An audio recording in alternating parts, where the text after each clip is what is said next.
গরুর মাংস যেভাবেই রান্না হোক না কেন আমার কাছে অসম্ভব মজা লাগে।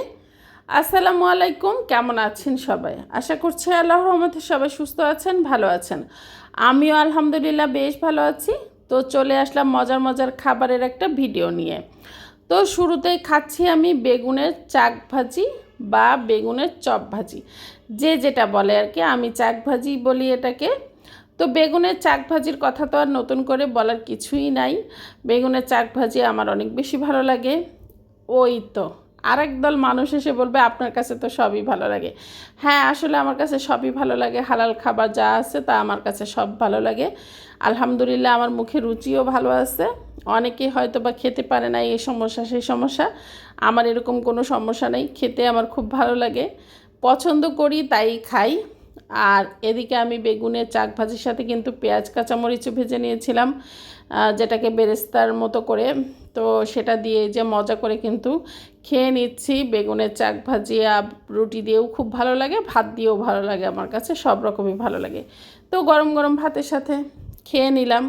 তো তারপরে আমি যেটা খেয়েছিলাম সেটাই বলি, গরুর মাংসটাকে আমি কিভাবে রান্না করেছিলাম।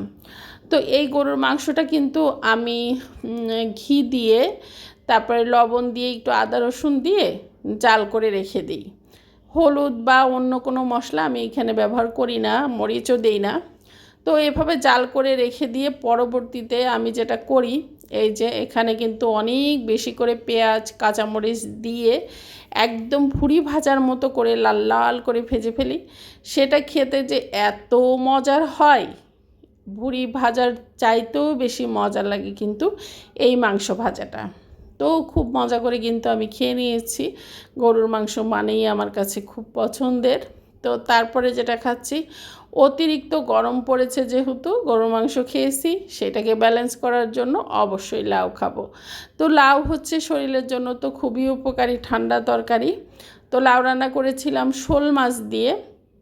তো শোল মাছ দিয়ে বা টাকি মাছ দিয়ে কিন্তু লাউ অনেক বেশি ভালো লাগে। আর সাথে ছিল কুমড়া বড়ি, আর ছোট ছোট চিংড়ি মাছও দিয়েছিলাম কিছু, বেশি টেস্টের জন্য।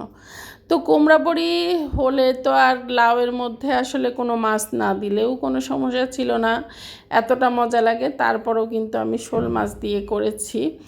আর আমি অবশ্যই লাউটা প্রেশার কুকারে আগে একটা সিটি দিয়ে নিই হলুদ লবণ দিয়ে। তারপরে কিন্তু সুন্দর করে মাছটা কষিয়ে নিয়ে এরপরে আমি রান্না করি। ও আচ্ছা, আমি কিন্তু সব মাছই ভেজে রান্না করি। অধিকাংশ মাছই আমি বড় মাছ ভেজে রান্না করি, তবে আমি শোল মাছটা কিন্তু কখনোই ভাজি না। শোল মাছটা আমার কাছে কাঁচা রান্না করে খেতে বেশি ভালো লাগে। তো সেজন্য আমি কিন্তু কাঁচায় মশলা দিয়ে সুন্দর করে কষিয়ে নিয়ে তারপরে রান্না করি। আমাদের ফ্যামিলিতে এইভাবেই খাওয়া হয় শোল মাছটা। তো যাই হোক, সবই তো মজার তরকারি ছিল, খুব মজা করে খাচ্ছি। কুমড়া বড়ি এভাবে কিন্তু আস্ত করে মুখের মধ্যে দিলেই কিন্তু সেই মজা লাগে। তো সবাই ভালো থাকবেন, সুস্থ থাকবেন।